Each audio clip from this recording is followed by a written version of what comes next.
Okay, now we are going to discuss some further consideration related to the final accounts. We will be discussing understanding the non-current assets, also called the fixed assets or the long-lived assets. We will learn different methods to calculate depreciation. What is depreciation? We will discuss. It is the reduction in the value of the assets with the passage of time. Understanding the concepts of prepayments and accruals, and finally understanding the bad and doubtful debts. All these will be discussed as we proceed today. First of all, assets. We have discussed this in previous lectures. These are the resources controlled by an entity, controlled by a business, which are capable of producing economic benefits. Further, within these we have current and non-current. Of course, non-current assets, fixed assets or long-lived assets. These are the resources which will provide us economic benefit for a longer period, for more than 1 year, right? And these assets are clearly not for sale. These assets are held for generating profit. Maybe we use them as a plant and machinery. So they are used continuously and not sold in ordinary business operations. So we use them to benefit the business. Plant, machinery, equipment, fixture fittings, vehicles, all these are our fixed assets, or called the non-current assets. Okay, in the classification, first we have property, plant and equipment, also called tangible non-current assets. Tangible means we can touch them. So these are the assets that are used in the production of goods or services, whatever we are engaged in. We may use them for rental purposes, or maybe we use them for administrative purposes like furniture and fittings and computer equipment. We use them in our head office as assets used for administrative purposes. So these assets, clearly they last long. They are expected to be used for more than one accounting period, and for this reason they are called fixed assets or long-lived assets. For example, machinery, vehicles, plant and machinery, and furniture fitting, computer equipment, photocopier, fax machines. These assets are recorded on the balance sheet, and then we depreciate them over their useful life. What is depreciation? We will discuss. Depreciation is the reduction in the value of the asset as the time passes. Then we have next intangible non-current assets. Clearly the name suggests these assets do not possess a physical form. They don't exist physically. They are held by the company to produce goods and services. Maybe we hold a patent, copyright, a license, trademark. All these are intangible assets. So we use these assets to produce goods and services. Like, for example, if I'm in pharmaceutical business and I have a license to produce a certain medicine, right? So this license gives me the right to produce a certain item. So I'm getting benefit. I'm drawing benefit from this asset. So it's a resource. I will explain copyright, patents, trademarks just in a little while. Next, we have investments held in the long term. These are the financial assets which we hold for an extended period of time, clearly more than 1 year. So like, for example, we may have invested in stocks of other companies, we may have purchased bonds of other companies, we may have made some investment in property called the real estate investment. So the intention behind holding these investments is not to convert them into cash in the short term, but we want to benefit in the form of long-term increase in the value. So the kind of assets we have, investment held for long term, are real estate assets, bonds, stock, and other derivatives. This is the brief description of the intangibles. I will explain. Intangible assets, they do not have physical existence. That's why they're called intangible. Patents. Let me explain what patents are. Let's say you are in a pharmaceutical business and you have invented a new medicine and you want to protect your product and you don't want others to copy. So what you do, you get your patent, your formula registered with the Patent Registration Authority, whichever country you might be in. You will be given legal protection for a certain period of time. So patents are legal rights granted to you as an inventor to exclude others from making use of your formula or selling your invention and this is given for a particular time period, certain time period, and of course for this you need to pay certain registration fee. And after that the legal life is over, then others can bring up similar products in the market. Trademarks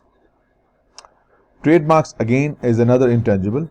It could be a symbol, Pepsi symbol, McDonald's symbol, it could be name, Microsoft, Apple. So a symbol or a name or a phrase which is legally registered. You got this legally registered and no one else can use it. And this name or phrase or symbol represents your company or your product, so you can get protection again. Development cost. Let's say you are working on a new medicine that will cure cancer. This medicine is not fully effective, or maybe doesn't have the full market potential to be sold as a drug yet. So the money you spend to develop it, to refine it, to make it useful, to make it marketable, to make it perfectly safe for the patient suffering from this illness. So all the costs you pay are called development costs. So basically these are the costs incurred in the design and implementation of a new product, a new medicine, or a new process which are expected to give you future benefits. And the last intangible is goodwill. Let me give you an example. Let me explain with the help of an example. Let's say we have a company called Abdul Rahman Incorporated, right? This company has certain assets with a market value of $100,000 and certain liabilities, $10,000. So total assets, market value $100,000 and the liability $10,000. So which means the fair value of this business is $90,000. This is called fair value of net assets. Fair value of assets less fair value of liabilities. So this business is worth $90,000. But when I go to the owner, Abdul Rahman, and ask him to offer me this company, I want to buy it, he asks for $150,000. This is questionable. How can he claim a business that is worth $90,000, the fair value of net assets $90, but he's asking for $150? This difference between the fair value of net assets versus the price he's asking, this is called goodwill. Now the question is, why 60,000 more? Abdul Rahman has spent considerable time, maybe 20 years, in building the brand of this company. This company has a good reputation, a good customer base. So yes, what you see are tangible assets. Fair value is 100,000 less 10,000 liabilities, so it is worth 90,000 apparently as per the fair value of the assets. But the business as a whole is more valuable. Yes, you may sell those assets individually, cars, plant, vehicle, machinery, all that. But these assets together as a fully functioning running business is worth 150. This is what Abdul Rahman believes the right price. So the difference between the fair value of net assets versus the amount I have to pay to acquire the full business, this difference is called goodwill and is reported as an intangible asset in the consolidated balance sheet. What is consolidated balance sheet? That is way beyond the scope of your syllabus. Consider this as a combined balance sheet of the parent company, me, and the company that has been acquired. So the balance sheet of these two businesses combined is called the consolidated balance sheet. And on that balance sheet, we'll report this goodwill as an intangible asset. So these highlighted one are intangible assets. Valuation of our non-current assets or fixed assets or the long-lived asset. Your asset is initially measured at cost. Now this is an important point to be noted. What constitutes a cost? You purchased a plant for $60,000. You paid custom duty to bring it in your country, $10,000. You paid site preparation where the plant would be installed. You hired some engineers who would install the machinery, test it. So the initial purchase price, custom duty, site preparation, let's say the cost paid to the engineer for installation and testing, right? We spend some money on our workers to train them how to run the machine. So it will add another 10,000, let's say. So the initial cost on which the asset would be recorded in our books is $100,000. This is the amount necessary to bring the asset to its present condition and location to make it fully functional. So all this would be added as an initial cost. All right, now let's say this asset will last 10 years. That is what you call the useful life. And after 10 years, it will have a certain value called the salvage value, sometimes called the residual value, sometimes called scrap value. This is what you will get at the end of the life of the asset. Let's say it's $10,000. So this is the initial cost inclusive of all these. This is the amount we will get when the asset completes its life. So that means if this is the cost, this is what you get. So cost less scrap value or residual value or salvage value, it's $90,000. This is called the depreciable base. This is what you're going to lose over the next 10 years. This is what you're going to lose over the next 10 years. Let's say this loss is spread out evenly over the life of the asset. We use a formula. We'll discuss it as we proceed. We will calculate depreciation, straight line depreciation, this way. The cost of the asset less salvage value over estimated life. Cost is $100,000. Salvage value, residual value, scrap value is $10,000. Life is 10 years. So this 90,000 on the numerator represents depreciable base. This is what we will lose over the next 10 years. So dividing 90,000 with 10, that means you are losing $90,000 every year as a reduction in the value of the asset. So in the first year, 9,000 depreciation is charged. So at the end of the first year, if you ask me what is the value of the asset, I will say cost is $100,000, right? Depreciation charge for the first year, $9,000. The value at the end is $91,000. This $91,000 is called the net book value or the carrying value. So this is the cost, this is the depreciation so far, and this is the net book value. This is at the end of year 1. At the end of year 2, the cost stays the same, but now the depreciation for the next year is $9,000 plus the previous one, $18,000. So the value now is $82,000. So as the time passes, the accumulated depreciation keeps on piling up, 9, 18, 27, and so on. By the end of the 10th year, the cost stays the same. The accumulated depreciation over the period of 10 years, 9,000 multiplied by 10, 90,000. So at the end of the year, 10th year, you have exactly what should be left as the value of the asset, the scrap value, the salvage value. Let us calculate somewhere in between. At the end of the 5th year, cost stays the same. Depreciation for the 5 years is 9,000 times 5, $45,000. So the net book value is $55,000 at the end of the 5th year, right? So this is what we do with our long-lived assets. So we write cost less accumulated depreciation, 100,000 less 9 less 18 less 27 and so on. At the 10th year, it's $100,000 less the accumulated depreciation compiled over or piled up over the last 10 years gives you the net book value. So it's simply cost less the depreciation charge so far gives you the net book value, also called the carrying value. So we have another, we also have another option how we can report our assets.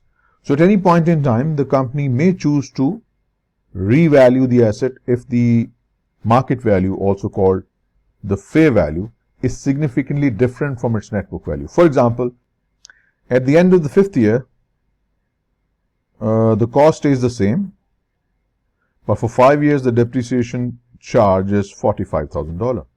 So that means the net book value or the carrying value is $55,000. But at that time, the market value is $60,000. So we have now a situation where our book value is less, the market value is 60. So we will revise the value of our asset and we report it not 55, 60. So this is another alternative. We may choose fair value. We may select the value currently prevalent. And it is also equally possible. The fair value may have fallen. Yes. If it's 60,000 versus 55, it could be that the fair value may have fallen to $40,000. In that case, it's going to be a loss, fair value loss, $15,000 loss. In this case, it's a $5,000 gain or appreciation in the asset value, right?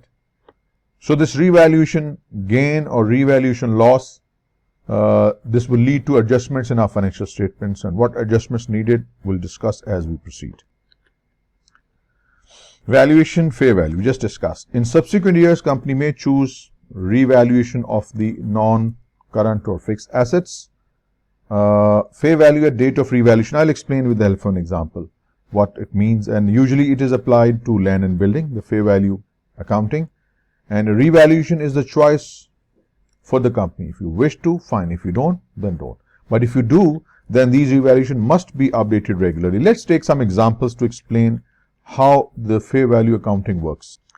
Let us consider a company owns a building with initial cost of $500,000. The company decides to revalue the building after 5 years due to significant changes in the real estate market. So the initial cost is $500,000, right? Estimated life of the building is 50 years. Assuming salvage value or residual value is nil for simplicity. So what is going to be the straight line depreciation every year? Cost less salvage value over estimated life. So it's going to be $10,000 per year, per annum, right? So after 5 years, as I said, that we want to revalue the building after 5 years. So at the end of the 5th year, what is the situation? Cost stays the same. Accumulated depreciation we have charged so far over the last 5 years is 5 times $10,000, 10,000 being depreciation every year. So it means we have charged $50,000 worth of depreciation. So the net book value, also called the carrying value, is 500,000 less 50. It's $450,000. This is the net book value before revaluation, or call it the carrying value. Now what we do, we see the market surrounding area, the real estate market conditions are booming, and the fair market value at the end of the 5th year is $600,000. So our book says 450, but the fair value is $600,000. So clearly there is a revaluation surplus of $150,000. So what we do now? We are going to revise the net book value from 450 to 600,000. So the new book value after revaluation is going to be $600,000. Increase in the assets value on the balance sheet date, 150. So what happens? This $150,000 revaluation surplus, it would be recorded not as an income, it goes to the equity. It is reported as a part of equity. It's not your business income. No, this is wrong to consider it as business income. It is reported as a part of equity. So if the company adopts the revaluation model, it is required to ensure that the fair value remains a reflective. And what it says in the last line here, if used, revaluation must be updated regularly. Okay, next says the cost of non-current fixed assets or long-lived assets. At acquisition date, you take the purchase price of the asset plus the cost of preparing it for use. I told you the custom duties, the site preparation, the engineer's fee, testing fee, training fee, all is added. Even the legal cost in acquiring this asset, installing and making it work, all are added. We just discussed this a little while ago, so it will be just repetition. So what if after we have purchased an asset, we make some improvements in it? So we will treat these improvements in what way? There are two ways. Either these improvements will be added to the cost of the asset, or they would be expensed. So let us discuss how do we decide which improvements are to be added in the cost of the asset, called the capital expenditure, and which are the improvements or the maintenance costs which are not added. So there are some basic ideas. Let us discuss. Improvement expenditure may extend the asset's annual output capacity. If it happens, then this is added to the cost of the asset. If the improvement increase the economic life, let's say our asset was producing 10,000 units every year. With the investment in improvement, it is now able to produce 15,000. Since it is able to produce more, so the money we spent would be added to the cost of the asset. If that spending increases the life of the asset from 5 years to 8 years, this amount spent to extend the life of the asset is also added to the cost of the asset, called the capital expenditure. Or if it reduces the running cost, such expenses, again, a capital expenditure to be added to the cost of the asset. Or it increases the quality of output, improves the quality of output, again, such spending will be added to the cost of the asset, called capital expenditure. Or costs incurred to improve on the asset's original condition. For example, extension to a building, clearly a capital expenditure added to the cost. Rebuilding shop fittings to attract new types of customers, this spending will be again a capital expenditure to be added to the cost of the shop's fittings. So these costs should be added to the original cost of the asset and depreciated over the remainder of the useful life. So remember, such expenses are called the capital expenditure, which increase the output capacity, life, which reduce the running cost, or which improves the quality of output. All these are called capital expenditure. And other category are called revenue expenditures, because these are the expenditures which are just for maintenance and repair purposes. So these are just expensed in the income statement and they are not added to the cost of the asset. Let us discuss. Costs incurred to maintain, repair, or restore the assets to its original condition. Such expenses are called revenue expenditures and they are charged to income statement and they are not added to the cost of the asset, like the one we talked about previously. Like replacing roof of a damaged in storm, revenue expenditure is an expense, not an asset. Replacing engines in bus after 10, 15 or 30 years. So just for the maintenance and repair cost, just to keep it working, such expenses are called revenue expenditures and they are simply added as an expense in the income statement. Next we have depreciation. We discussed a little bit about depreciation in the previous slides. Depreciation means the assets are gradually used up in providing goods and services. Like if you have a vehicle, a business vehicle, it's used in business purposes. So tires worn out, the hull of the body of the car gets rusted, and so many things happen, and its value is lost over time. So they are gradually used up. This gradual using up of the asset over its life is called depreciation. We discussed this a little while ago. In our previous example, we discussed that we have an asset, $100,000. After 10 years, it will be sold for $10,000. So this $90,000 is what you call the depreciable base. We need to spread out this depreciable amount over the life of the asset. So this is it. Purpose of accounting for depreciation is to spread out the cost of non-current asset, this depreciable base, over its expected useful life, so that the charge is spread out over the life. And there are different methods in allocating this cost. We'll discuss in the coming slide. Okay, the choice of the depreciation method depends upon how we are going to receive benefit from that asset. For example, when you talk about building lasts longer for 50 years. So in that case, we charge depreciation equally over its life for 50. This is called straight line method.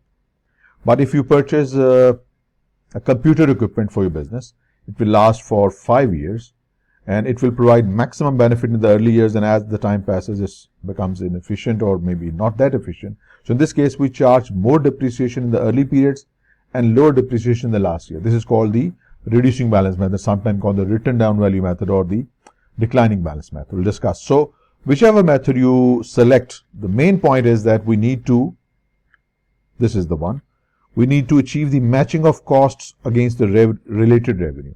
How the business benefits from this asset and how its cost reduces over the period of time. So we need to see which method of depreciation is suitable in the given situation.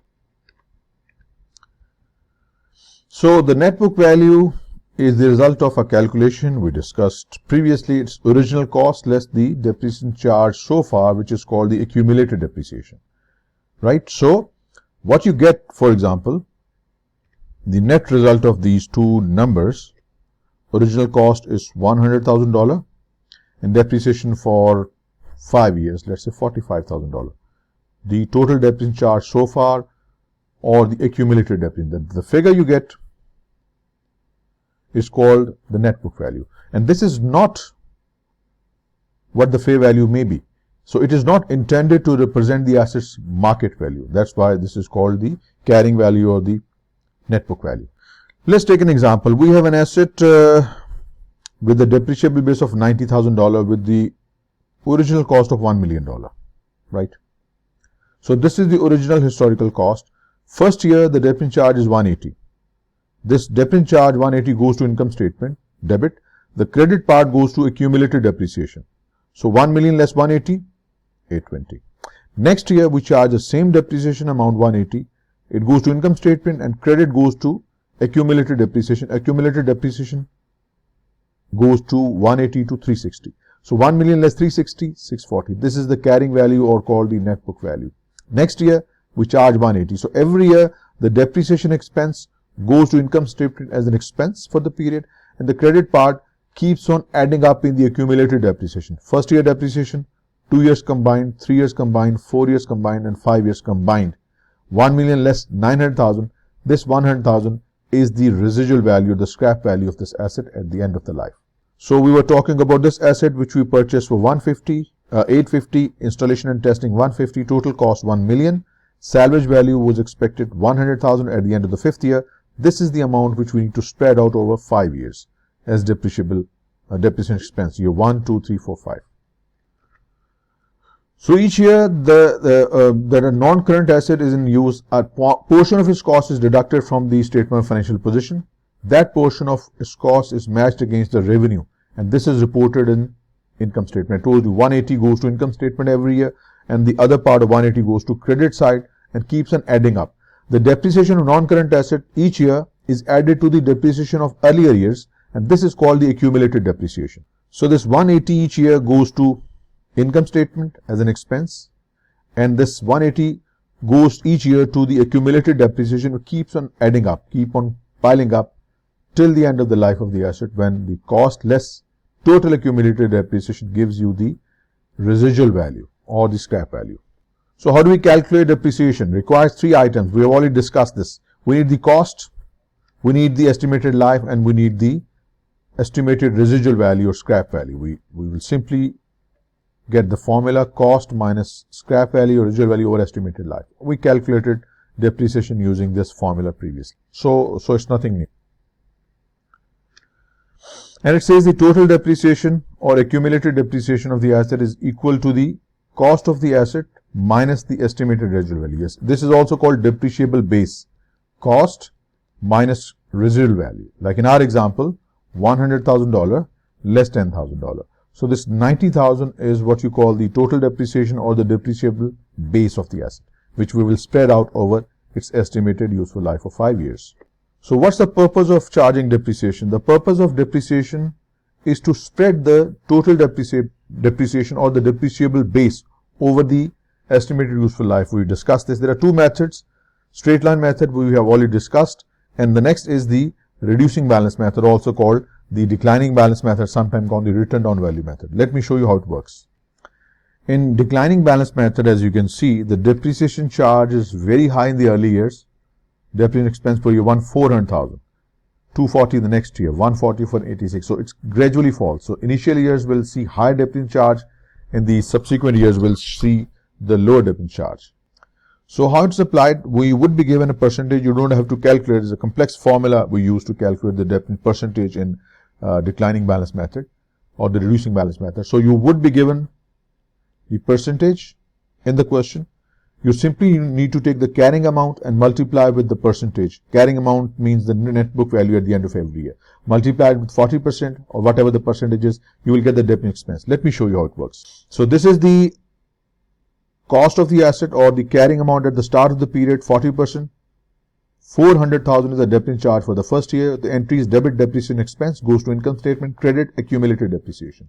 So 1 million less 400,000, 600,000 is the new carrying value or the book value. This carrying value will be used to calculate depreciation next year. 600,000 times 40%, 240. So this 240 goes to income statement as an expense, depreciation, and 240 goes to accumulated depreciation, bringing it to 640.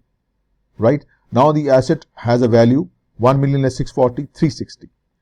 360 is the new book value or carrying value times 40%. So this is the depreciation for the third year. So this is it. You take the carrying amount each year, you multiply it with the declining balance percentage, you get the depreciation charge. So the depreciation charge is higher in the early periods, and as gradually it goes on, the charge becomes lower and lower. So straight line method, those who believe that the non-current asset is used evenly over time apply a method called straight line method, sometimes called the equal installment method. We take the cost less expected residual value or scrap value divided with the life. We did it. 100,000 less 10,000 upon 5. So annual depreciation charge was $9,000. But if you want to apply a method in which the asset loses its value significantly in the early periods, you would apply the reducing balance method. Those who believe that the non-current asset depreciates faster in early years of its life would calculate the depreciation method using reducing balance method. So the formula is simply, you take the carrying amount of the asset at the start of the period, multiplied with the fixed percentage. I just showed you the calculation in the previous slides. Next topic we have doubtful debts. What are doubtful debts? Let me explain with a number. Let's say I have a total of $105,000 as my account receivable. These are the people to whom I've sold goods on credit. So this is what I'm expecting to receive in the future. But I doubt that some of them may not pay. And as per my past experience, the amount I may not collect out of this is $5,000. This $5,000 is the likely bad debt. I'm little doubtful. I'm concerned that this amount may not be collected.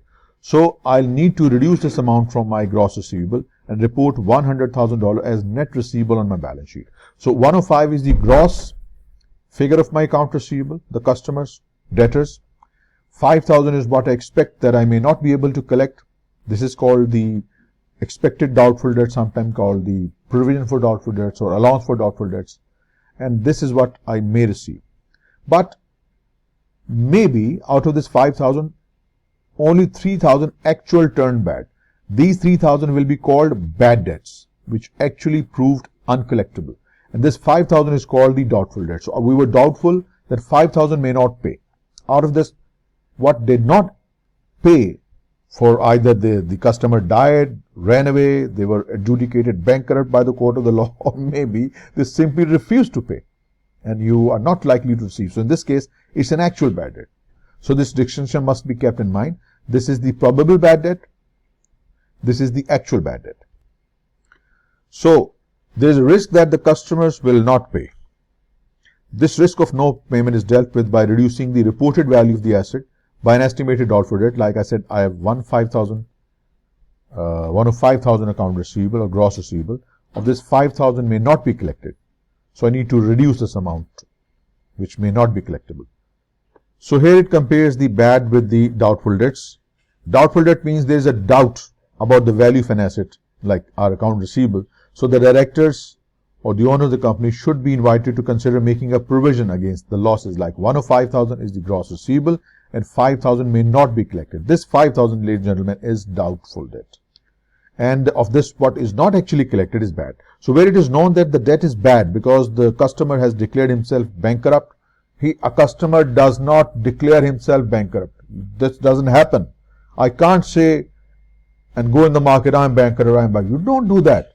You need to go to the court of law. Court of law will take the possession of your assets, will appoint an official receiver, and then the court will adjudicate that you are now bankrupt. So you don't declare yourself that you are bankrupt. Court will do that. So if the court adjudicates you as bankrupt, or if you die or run away or simply refuses to pay, the customer refuses to pay, in that case, it's an actual bad debt, and then it needs to be removed from your account receivables, right? So that's the distinction that must be kept in mind. Prepayments, next topic. Prepayments are the amounts which we have paid in advance. For example, rental payment paid in advance, or insurance premium. Insurance premiums are required to be paid in advance. So the amount which we pay in advance is called a prepayment. Like for example, we are maybe on 1st of July 2024, we paid $12,000 rent from 1st July applicable till 30th of June 2025. So fine, this 12,000, of this 6,000 is relevant for the current period till 31st of December 2024. but the remaining 6,000 is for the future period from 1st of January till 30th June 2025. This is called prepayment. Same is true for insurance premium. Let's say we paid 12,000 insurance premium. That will cover a period of July to June 2025. So the part that is not in the current period, the remaining part, 6,000, this part is called the prepayment or payment in advance. And accruals on the other side are the expenses which have been incurred, but they haven't yet been paid. For example, you consumed electricity, gas, telephone expenses till the end of 31st of December 2024. Right? So, but the bill will come next month or maybe first week of January 2025. But you need to close your accounts. You can't wait for the bill to receive. So, we will consider it as an expense and we will put an accrual. Means we will consider it as an expense in our income statement despite it hasn't yet been paid. So, any expense which has been incurred but hasn't yet been paid is called accrued or accrual. For example, salaries and wages for the month of December 2024 will be paid in first week of January. So they are accrued and booked as expenses at the end of the year. Similarly, gas and electricity, the bill would be received in the next year, first week, but we need to close our account. So we accrue such expenses, means we book these as expense even they haven't yet been paid. Such expenses are called accruals.